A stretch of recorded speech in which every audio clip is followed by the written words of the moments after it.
Algunas escenas de este programa han sido recreadas. En un día de verano, un crimen impensable espantó a California. Una jovencita fue arrebatada de su vecindario por un desconocido. Cientos de oficiales y voluntarios peinaron la zona en búsqueda de la chica desaparecida. El FBI pronto se unió al operativo esperando que una respuesta rápida aumentara las posibilidades de hallar a la joven con vida. La evidencia se acumula, no hay sospechosos evidentes. Asesino en serie a gran escala. Ted Kaczynski es arrestado.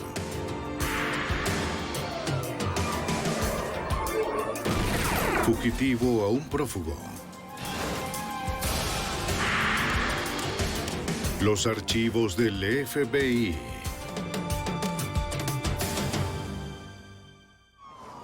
El 2 de julio de 1994, una joven de 12 años fue raptada al norte de California. Con mucha experiencia, el FBI aprendió lo más difícil: actuar rápido, buscar más allá y reclutar voluntarios. Pero las horas transcurrían y las probabilidades de recuperar a la víctima con vida eran escasas. Soy Jim Castro, exdirector del FBI en Nueva York. Agentes y policías tuvieron que buscar en todas partes para hallar a la chica lo más pronto posible.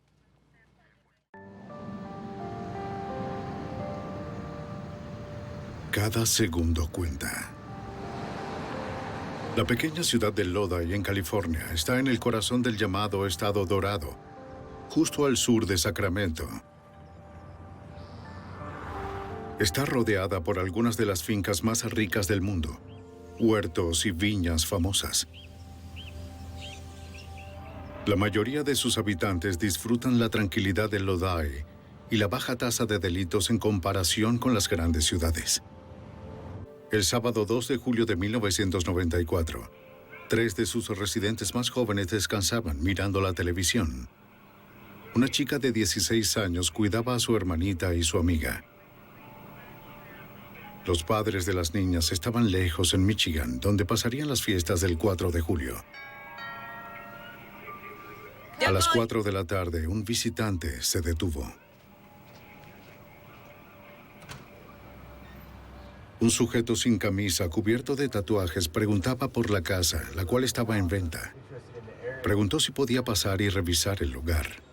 Sí, bueno, puedes... La adolescente le dijo que llamara a la agente de bienes raíces y pidiera una cita, mientras sus padres regresaban en un par de días. El sujeto afirmó que no tenía un bolígrafo y preguntó si podía pasar para anotar. La chica le negó la entrada y se ofreció a escribirlo en lugar de él. En una libreta de su padre, la joven anotó el número del agente de bienes raíces.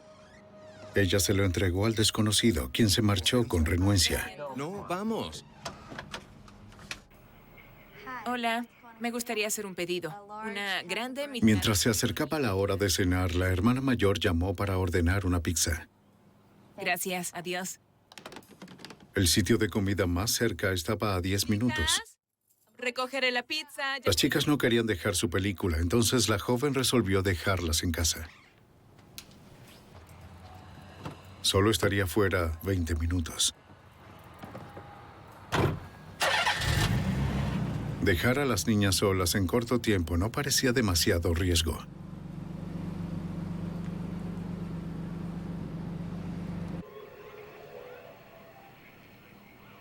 Al poco tiempo de marcharse, el timbre sonó de nuevo. Tal vez tu hermano olvidó las llaves.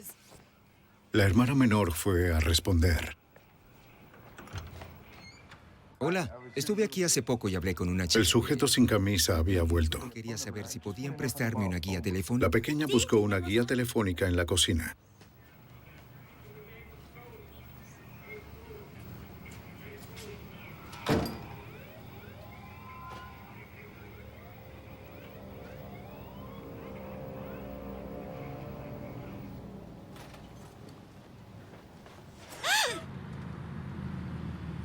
Más tarde, la hermana mayor regresó con la pizza.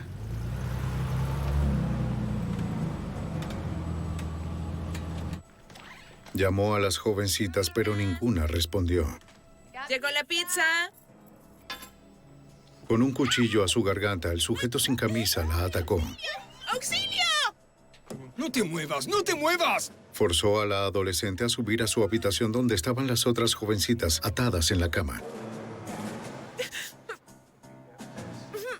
Al igual que a las otras, le aseguró sus manos y pies.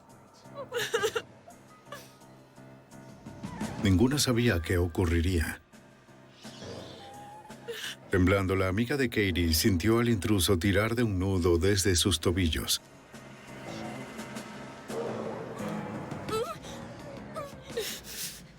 Entonces la sacó de la habitación.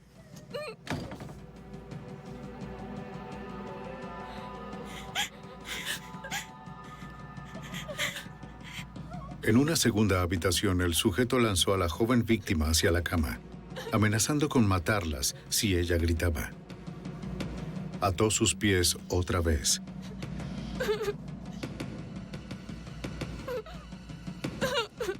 Ni una palabra. Luego dejó la habitación. Mientras tanto, la jovencita trató de desatarse como pudo. ¡Cállate! Para ellas, la situación parecía desesperante.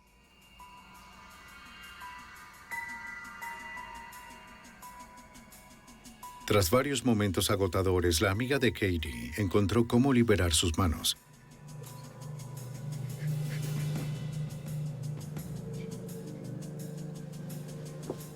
Pero las ataduras de sus piernas la hacen tropezar mientras intenta ponerse de pie.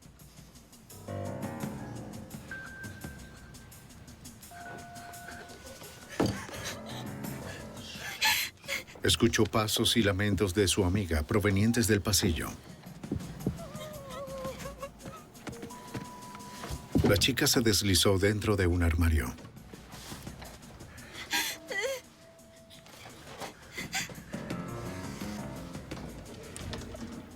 Llevándola a la fuerza, el sujeto irrumpió en la habitación.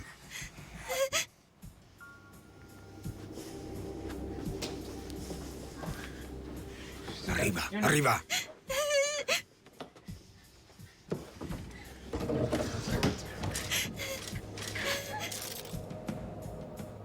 No logró ver a la chica escondida en el armario. No tenía idea a dónde pudo meterse.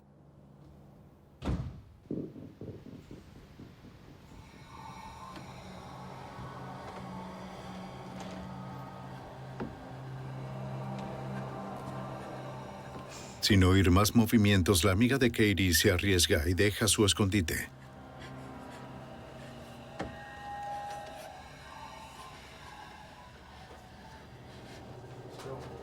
El intruso quizás piensa que escapó y llamará a la policía. Vamos afuera. Vamos. Métete ya. Métete ya. Como perdió el control de una de sus rehenes, el sujeto decide enfocarse en una sola. El secuestrador la obligó a entrar al auto y salir de allí.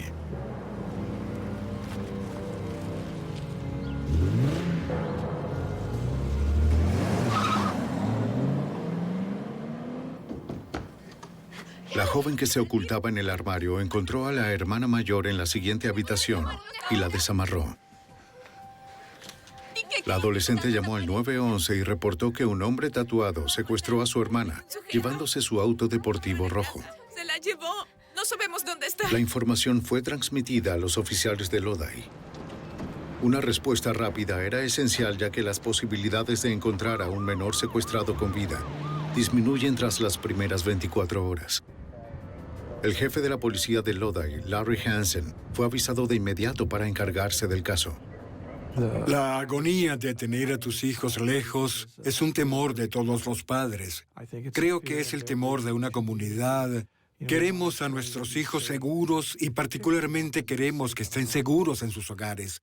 La peor violación que le puede ocurrir a un niño es ser secuestrado fuera de casa.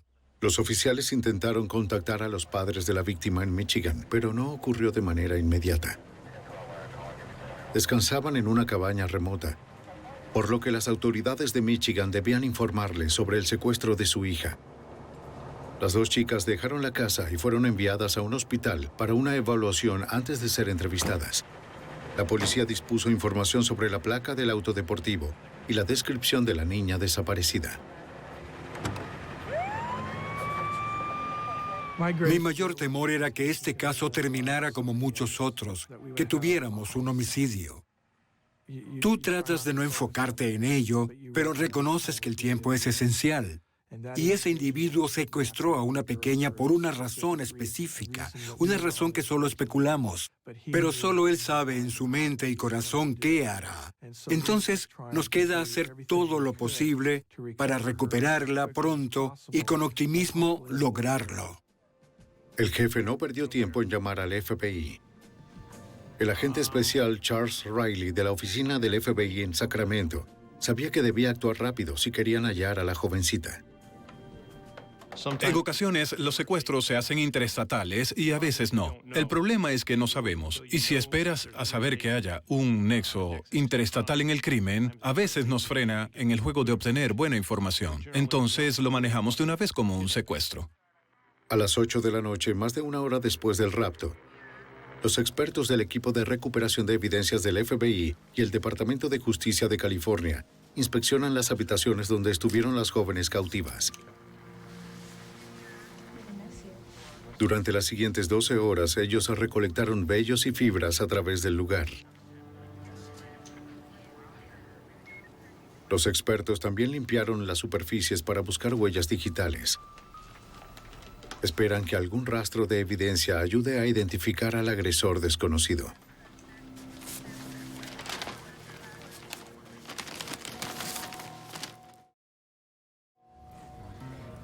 En el hospital, la hermana mayor de la víctima y su amiga, aún agitadas, le contaron a una detective de Lodi que nunca antes habían visto al atacante. Las chicas lo describieron como un hombre de 1,74 m, bronceado, tonificado, con muchos tatuajes.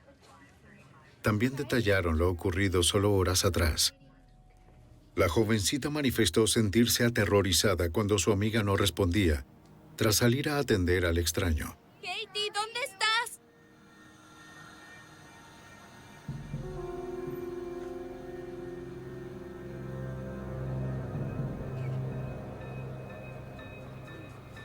La chica la encontró en la cocina con un hombre sujetando un cuchillo contra su garganta. Por instinto, la chica trató de proteger a su amiga, pero el agresor era demasiado fuerte. El sujeto forzó a ambas a subir hasta las habitaciones. La hermana mayor llegó momentos más tarde. Las niñas dijeron que fueron amenazadas de muerte si no cumplían sus exigencias. Sintieron pánico al preguntarse qué habría hecho con la chica secuestrada. Como únicas testigos, tenían que dar mayores detalles al retratista lo más pronto posible. Para los residentes del norte de California, este crimen resultaba muy familiar. En menos de un año, una joven de 12 años originaria de Petaluma, llamada Polly Klaas, había sido secuestrada y más tarde se comprobó su asesinato. Nuestro caso tenía extrañas similitudes con el ocurrido con Polly Klaas. Había 3 chicas en el domicilio, al igual que en el caso de Polly Klaas. Ambos sospechosos utilizaron cuchillos. Ambos sospechosos se llevaron a una de las chicas que estaban en la casa. Aunque el asesino de Polly Klaas estaba detrás de las rejas, la policía esperaba que el desenlace del caso actual no terminara en tragedia. Los investigadores de Lodi solicitaron ayuda a la Fundación Polly Klaas. Tras la muerte de Polly, la Fundación ayuda a las autoridades con información que pueda esclarecer casos de secuestro contra menores tan pronto se produzcan. Hice una primera llamada. Los contacté porque tenían los recursos para apoyar en este tipo de investigaciones, los cuales no teníamos. Tienen su propia red, cuentan con tiendas y estaciones de servicios 24 horas, las cuales envían por fax copias de folletos. De esa manera, las personas que viajen pueden estar precavidas ante este tipo de incidentes. En la estación de policía de Lodi, las jovencitas describieron cómo se veía el sospechoso. Tal como lo identificaron en la escena del crimen, cada uno de sus brazos estaba cubierto de tatuajes. En la mitad de su espalda llevaba el dibujo de una calavera. Tenía el cabello rubio, ojos azules, un bigote y barba desaliñada. Los investigadores enviaron el retrato hablado a cada agencia de seguridad y medio de comunicación en la zona. 32 kilómetros en una vía desolada, en un área rural del condado de San Joaquín, un ranchero iba de regreso a casa a eso de las 8:30 de la noche, cuando notó un incendio en el pasto.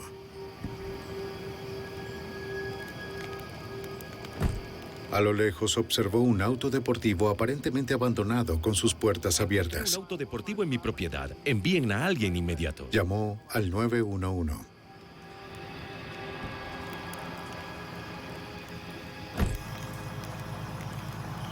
Los bomberos fueron los primeros en llegar. Un incendio forestal al norte de California puede extenderse rápidamente con resultados devastadores. Contuvieron las llamas antes de que alcanzaran al auto deportivo rojo.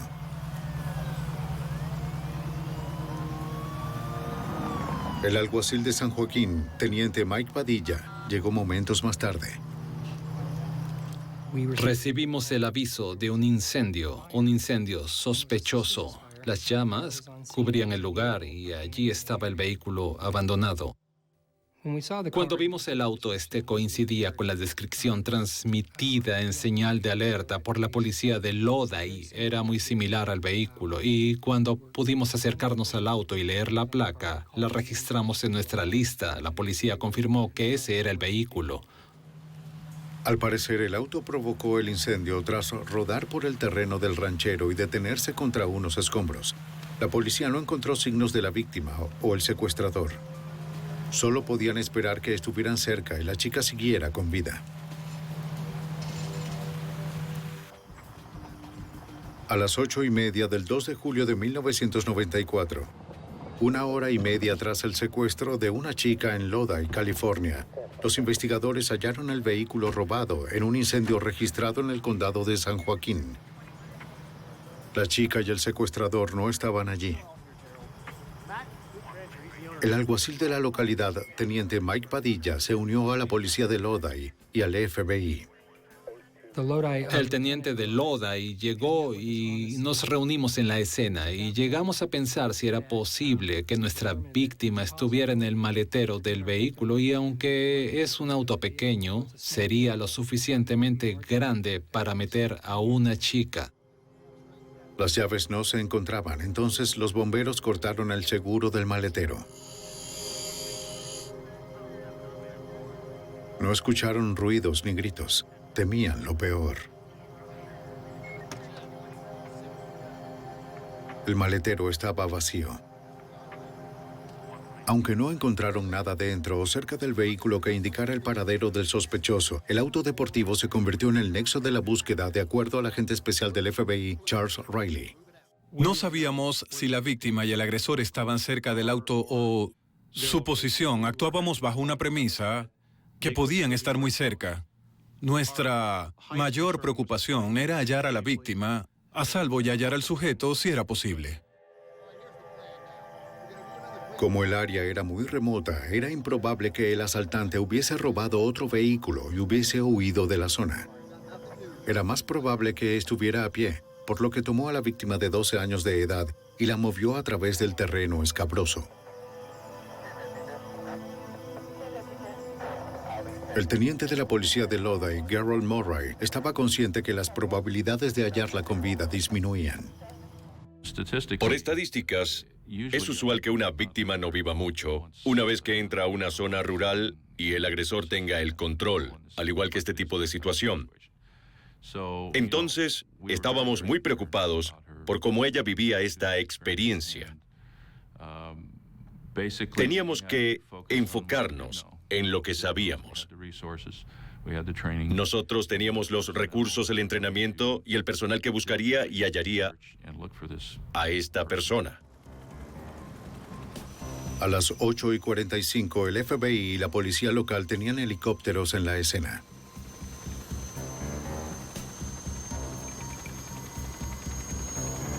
Desde arriba guiarían a los investigadores hacia la chica y su secuestrador de hallarse en la zona. Para trabajar en la oscuridad, los pilotos se confían siguiendo un sistema de detección infrarroja, por sus siglas en inglés, FLIR. FLIR es un sensor sofisticado que ilumina todo aquello que irradie calor, incluyendo personas o el motor de un automóvil. En el suelo, las unidades caninas prestaron asistencia. Los investigadores esperaban que su olfato les indicara el rastro del secuestrador y la víctima. Los perros guiaron a los expertos hacia la maleza, pero después de 1,5 kilómetros el sendero se volvió frío. No tomó mucho tiempo para que el alguacil de San Joaquín, teniente Mike Padilla, se diera cuenta que para cubrir todo el terreno necesitarían más personal. Aunque somos un departamento más grande que Lodi, esto era incluso más grande que un área que pudiéramos manejar solos, y por eso activamos un operativo de asistencia mutua, algo que hacemos en California, y podemos activar tantos condados como necesitemos para recibir ayuda, y en este caso creo que activamos 10 condados y la respuesta fue realmente increíble. Los alguaciles del condado de San Joaquín también despacharon su autobús móvil para ayudar a coordinar la búsqueda. El autobús podía actuar como el cuartel de operaciones para recibir y enviar información y delegar asignaciones para todas las agencias. Podía moverse a cualquier parte si en algún momento fuese necesario. Los alguaciles de San Joaquín y los bomberos suministraron mapas de vías e imágenes topográficas de toda la región. Su familiaridad con la zona sería un recurso invaluable para ayudar al FBI y la policía de Lodi para cubrir 3 kilómetros, la máxima distancia que podían manejar con personal limitado. Su primera tarea fue establecer un perímetro tal como lo cuenta el agente especial del FBI, Charles Riley.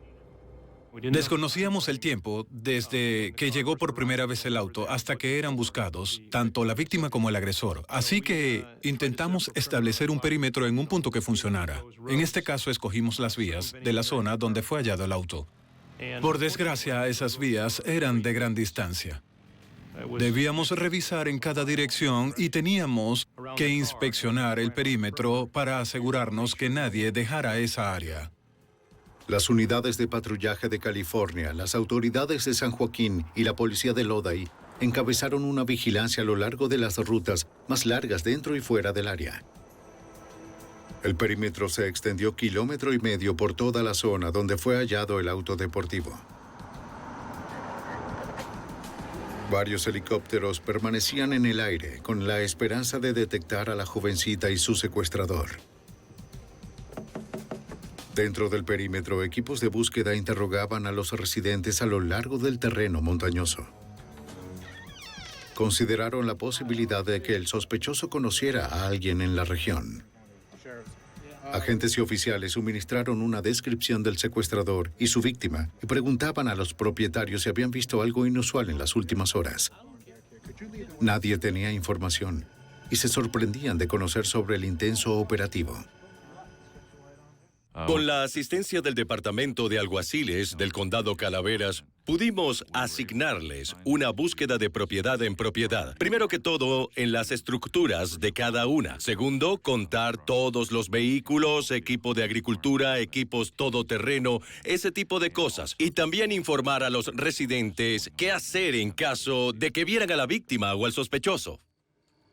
Había muchas dependencias y graneros en una distancia corta desde el auto abandonado.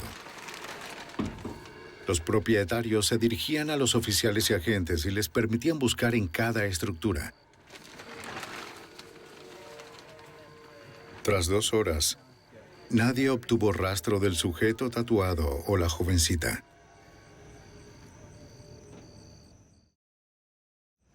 Debido a lo extenso de la zona, los oficiales pegaron cintas amarillas al frente de cada propiedad que habían estado. Así el siguiente grupo sabría cuál localidad ya estaba registrada, pero a pesar del trabajo, el terreno irregular aún favorecía al sospechoso. Cuando regresaban, preguntábamos, en aquella localidad, ¿era posible que alguien se escondiera allí? Por desgracia, muchas veces, ellos decían es posible. Tendría que quedarse quieto, tranquilo y oculto, pero era posible. A las 11 de la noche, tras 4 horas desde el incidente, Los investigadores aún desconocían si la joven estaba viva o muerta, y no sabían si ella o el agresor seguían en la zona. Los investigadores esperaban que el alertar al público en las noticias los llevaría a otras pistas. El jefe de la policía de Lodi, Larry Hansen, ofreció una rueda de prensa para responder a toda la comunidad, incluyendo a sus hijos.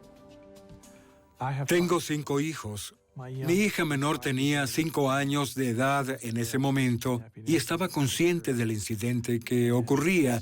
Ella me veía en televisión, le hablaba a mi esposa, le hacía preguntas. Ya saben, ¿hallaron a la chica? ¿Hallaron a la chica? Por desgracia, la esposa de Hansen le respondía que no. Con el paso de las horas desde el incidente, la supervivencia de la joven desaparecida parecía improbable. 3 de julio de 1994, 5 de la mañana. Más de 10 horas habían pasado desde el secuestro en Lodi, California. El FBI y una docena de agencias mantenían un perímetro de 3 kilómetros en el condado de San Joaquín, donde creían que el secuestrador había huido con la jovencita.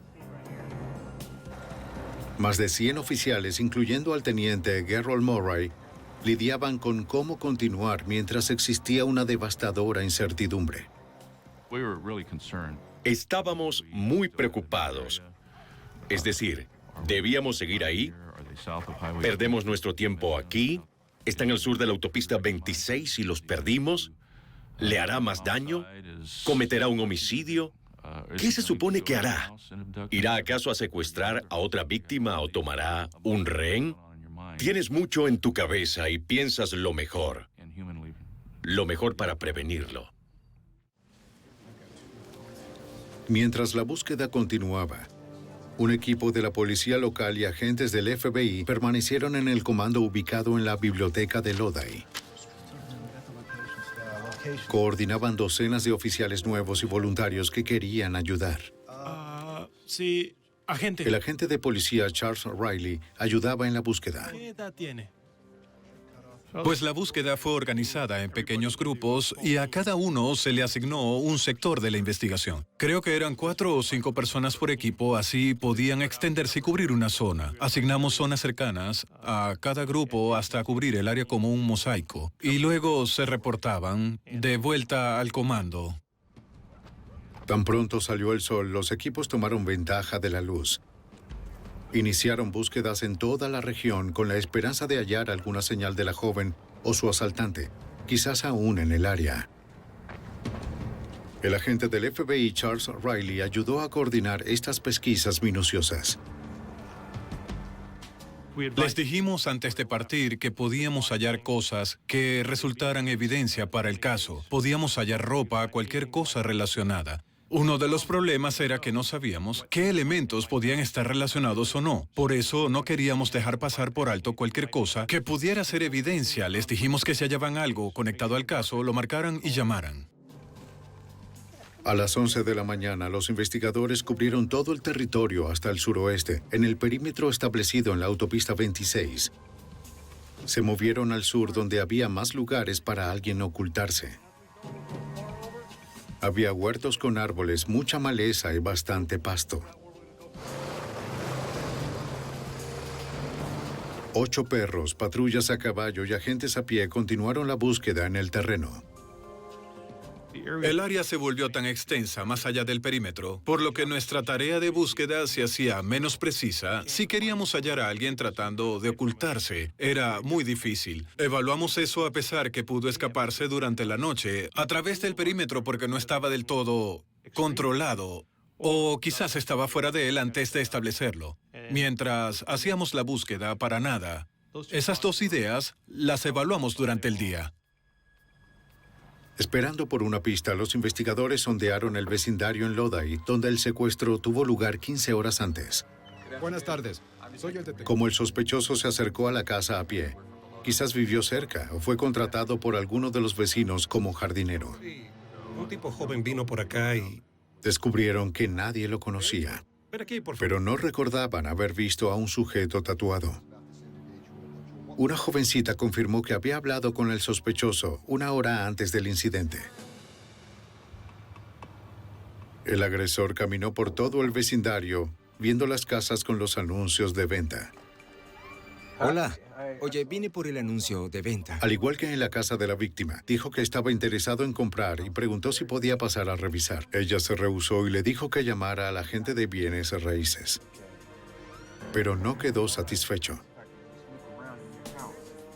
Como continuó insistiendo, el padre de la chica se acercó para ver con quién hablaba su hija. Solo preguntaba si podía ver la casa. Después regreso. Al ser sorprendido, el posible intruso dejó la propiedad. Tenía tatuajes en sus brazos, bigote. La descripción de la joven sobre el sujeto coincidía con la elaborada por otros testigos.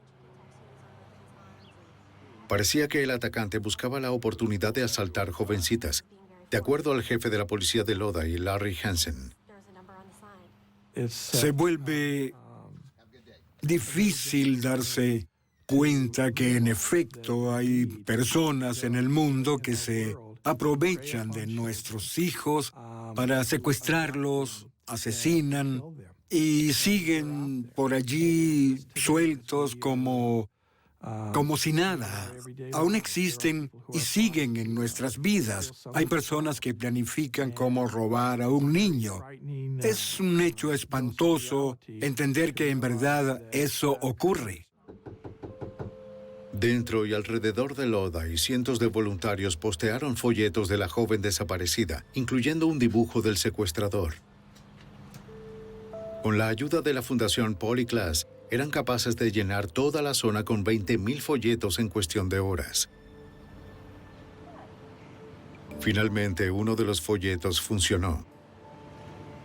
Una mujer y su amigo reconocieron el rostro del sospechoso. Llamó a la policía de inmediato.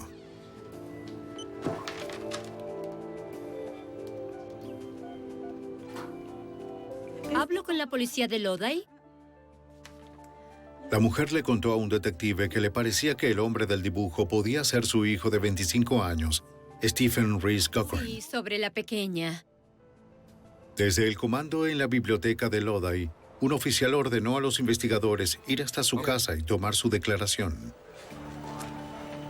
Entiendo. La casa estaba a una corta distancia desde el vecindario donde ocurrió el incidente. Sí.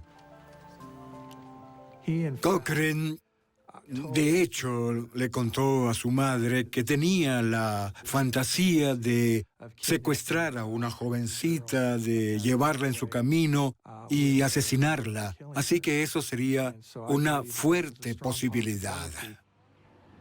Ella le decía a su hijo Stephen que usara un refugio en la ciudad, pero a veces tomaba un autobús para visitarla. A las 3 de la tarde del día anterior, Cochran salió de casa a pie hasta el vecindario donde ocurrió el crimen. Iba con pantalones cortos y sin camisa. La foto de su hijo encajaba con el dibujo del sospechoso. Y piénselo mejor cuando regrese a casa. Stephen Reese Cochran estuvo dentro y fuera de prisión varias veces en su vida. 2 meses atrás salió de una prisión de Arizona, tras asaltar a una menor de edad.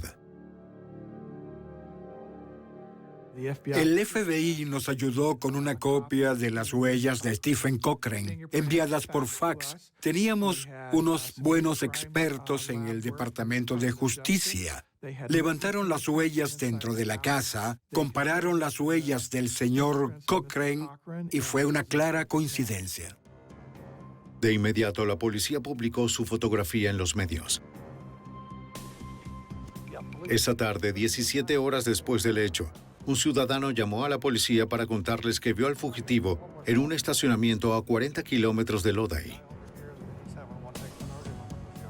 Había una jovencita con él, la cual gritaba al momento de subir al vehículo.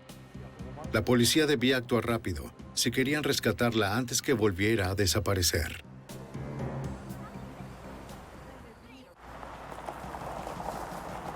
Tras 17 horas del secuestro de una joven de 12 años en Lodi, California, La policía recibió un reporte que ella y el sospechoso, Stephen Reese Cochran, fueron vistos en un estacionamiento en la ciudad de Manteca. ¡Conductor! Cuando hay niños secuestrados por un desconocido, las probabilidades de supervivencia disminuyen si no son hallados en las primeras 24 horas. Ahora salga del vehículo. Despacio. Hacia adelante.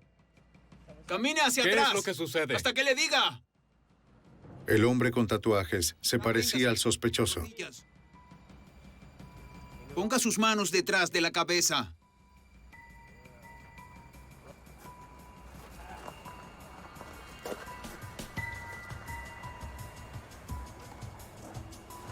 Pero no se trataba de Stephen Cochran.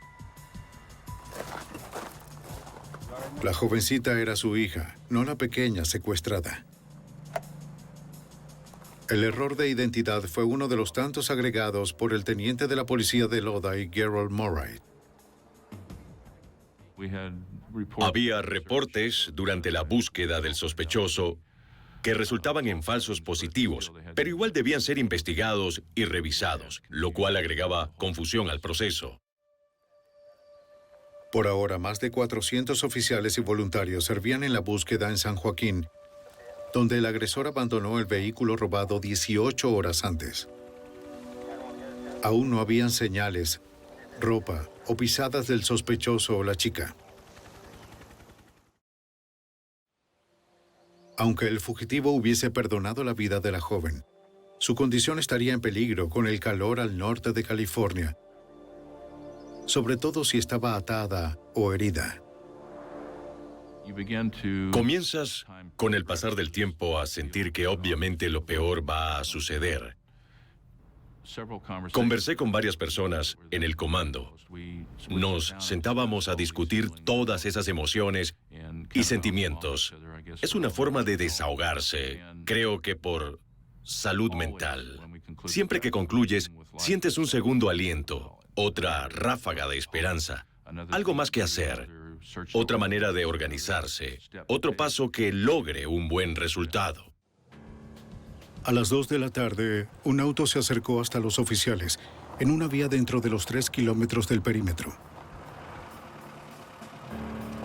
El residente se conmovió tanto con el caso que sintió la obligación de ayudar. El voluntario condujo por las carreteras de la zona, revisando los campos, buscando alguna señal de la víctima o el atacante.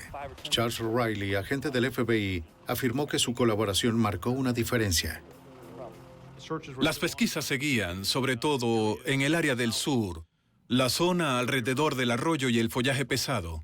La búsqueda siguió en esa área cuando un auto en la vía vio a una persona.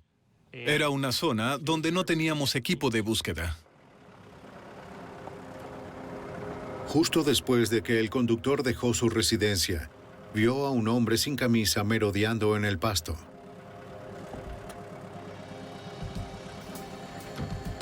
El sujeto era rubio y usaba pantalones cortos, como describían las noticias. El testigo estaba seguro que era el sospechoso, pero la niña no estaba a la vista.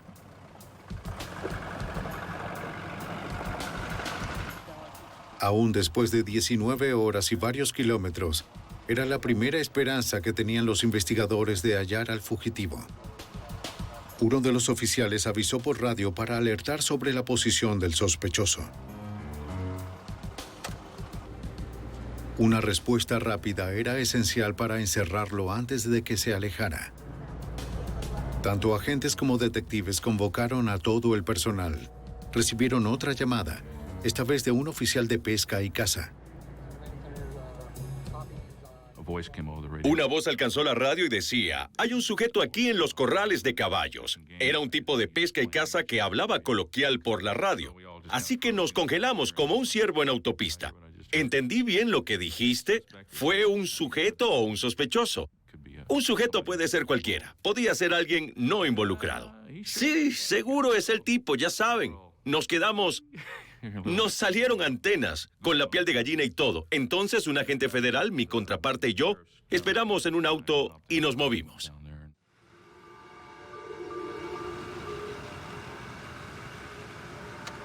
Los oficiales más cercanos a la zona encontraron un molino junto a un comedero para ganado. 3 agentes armados tomaron posición más allá del pasto. Vigilaban en silencio mientras el sujeto se movía sin la pequeña. Eran capaces de reunirse y esconderse antes que el sujeto alcanzara la colina.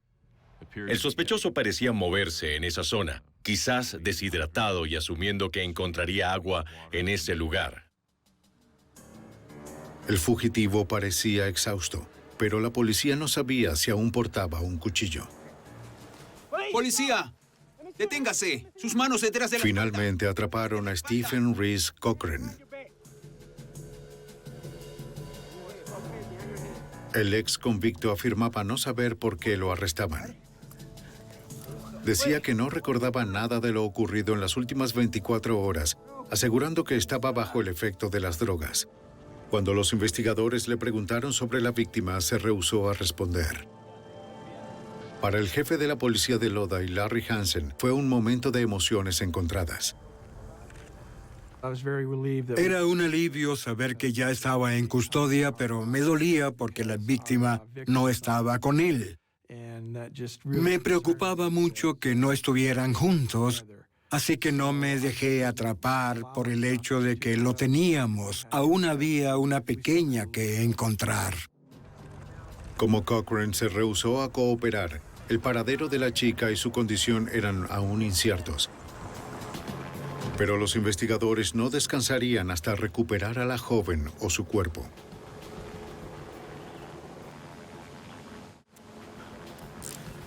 En julio de 1994, tras 20 horas de búsqueda, el FBI y las autoridades locales arrestaron al atacante, Stephen Reese Cochran. Cochran se rehusó a decir si la niña estaba viva o muerta, o incluso si estaba en la zona remota donde fue capturado. Aunque las probabilidades de supervivencia en un terreno escabroso parecían imposibles, el jefe de la policía de Lodi, Larry Hansen, mantuvo la esperanza. La mayoría de los niños que son secuestrados nunca los encontramos o los encontramos sin vida.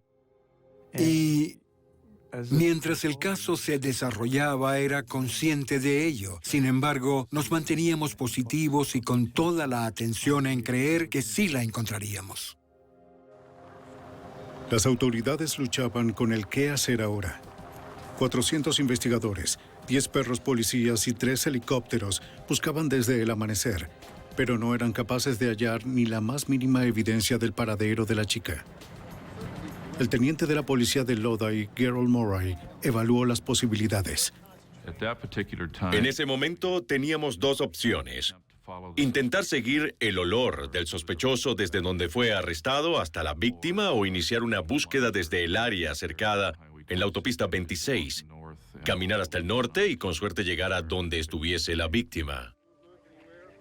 Un gran grupo de voluntarios estaba listo, organizado a lo largo de la zona cerca del pasto, esperando la orden de proceder.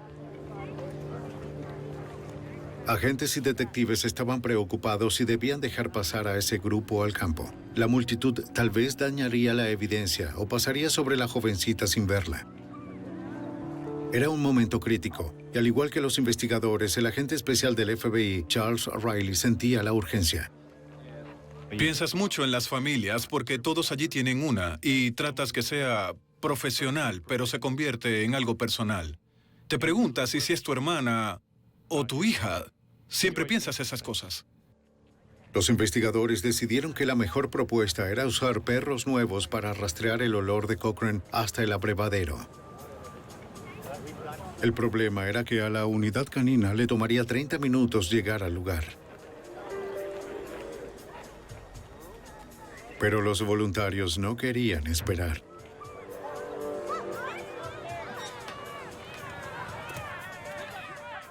Me di cuenta que algunos civiles saltaban la cerca hacia la escena del crimen. Entonces envié al equipo para que desalojasen el área. No escuché o vi el lenguaje corporal de la gente que venía por la línea desde el punto donde cruzaron la cerca.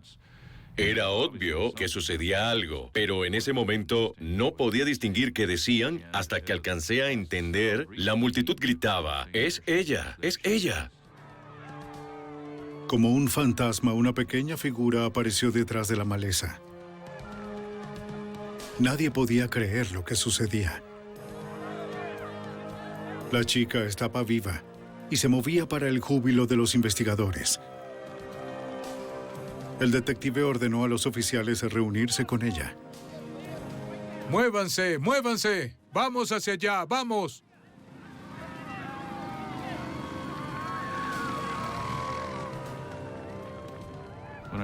Cuando vi a la niña salir de la maleza, todas mis emociones se desbordaron. Todos mis temores, preocupaciones, la desesperación, ya no estaban. Francamente, me tomó unos 10 minutos reponerme y volver al ruedo. Las personas chocaban sus manos, se abrazaban, saltaban, reían, lloraban. Fue asombroso. No solo fue nuestro trabajo, fue algo de la comunidad. Y ciertamente apareció en ese momento. Una emoción que lo envolvió todo. La niña fue trasladada al hospital donde se reuniría con sus padres. Al día siguiente, el 4 de julio, a pesar de su dura experiencia, la chica se sintió lo bastante fuerte como para acompañar a su padre, un detective y al fiscal a los lugares donde Cochran la escondió durante la búsqueda. Bueno, recuerdo que él vino por acá. Según Katie, para evadir la captura, Cochran se ocultó con ella en el pantano. La forzó a quedarse escondida, medio sumergida en el agua pútrida de un estanque.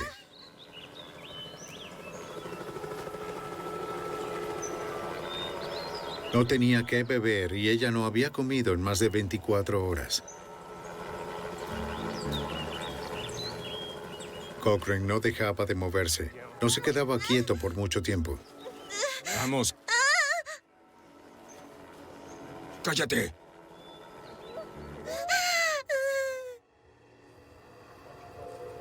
La pequeña le mostró al grupo otro escondite. Dijo que se ocultaron debajo del heno. Dígame, ¿qué sucedió? Durante el tiempo que permanecieron en su último escondite, un comisario en un todoterreno recorría la línea cercada a no más de 9 metros de donde se encontraban. La víctima en ese momento, aunque no estaba bajo amenaza o herida, intentó poner su pie en el pasto y así llamar la atención del comisario, pero no tuvo éxito. De acuerdo a su relato, Katie se quedó dormida. Cuando despertó, Cochran ya no cargaba su cuchillo. Lo recuerdo bien. A varios metros de distancia, la policía localizó el arma blanca. Es un cuchillo. Más tarde, las autoridades obtuvieron la huella digital del agresor. Es esa. Tras calificar para un juicio, Stephen Reese Cochran fue hallado culpable por 23 cargos, incluyendo secuestro, asalto, violación de propiedad privada y robo de auto. La Corte de San Joaquín lo sentenció a 106 años de prisión. Incluso la hija menor del jefe de la policía de Lodi, Larry Hansen, comprendió la importancia del caso. Cuando todo acabó y ya era capaz de volver a casa, al fin pude retomar el sueño. Mi hija llegó más tarde y decía que la pequeña la habían encontrado.